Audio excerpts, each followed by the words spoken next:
What's that? Just a sort of a solution to get a fight.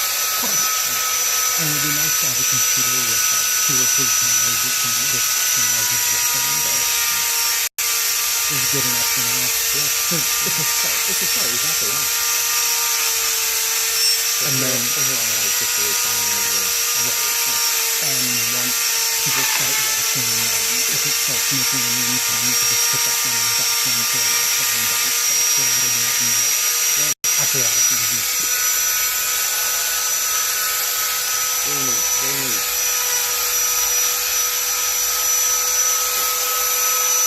And it'll be really good to have this stuff just out there on the web. Yeah. Because no one cares like he does.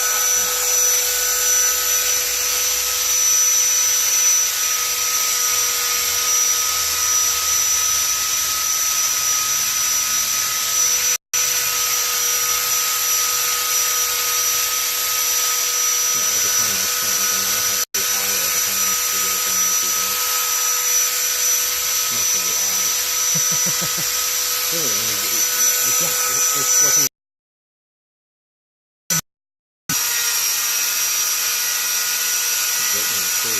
Yeah.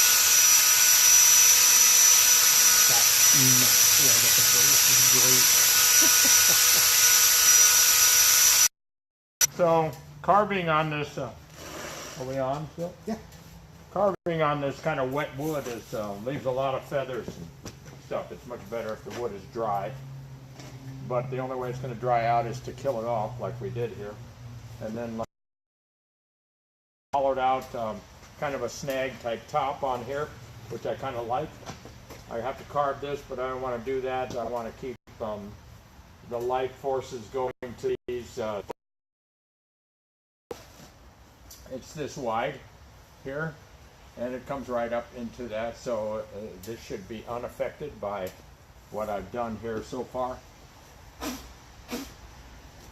And already it's kind of makes you focus your attention on the base of the tree, which is this old gnarly part down here. And whether or not we actually use this part up here is ill-defined at this point. I can certainly make a top out of this guy and have it just kind of sprawl around in here. Not really a bad design kind of component. Makes things look really natural. If you reduce it down this much without any evidence of a bigger part of the tree, it's hard to explain that big a trunk. So this has worked out, I think, pretty successfully. Let this kind of dry out, and then we can come back and do more on it. Of course, the wiring of this is a whole other agenda. And the nice thing about it is that I haven't done anything on this tree to affect the live parts, with the exception of this one thing up here. So all of this carving and all of this kind of pruning and stuff that's gone on here has not really affected this. And so this is ready to pop out this spring with considerable back budding on here. And it really does have some interesting old branch characters in here that are going to be fun to compress that foliage down with successful wiring. So that's a little bit of carving Robinson style.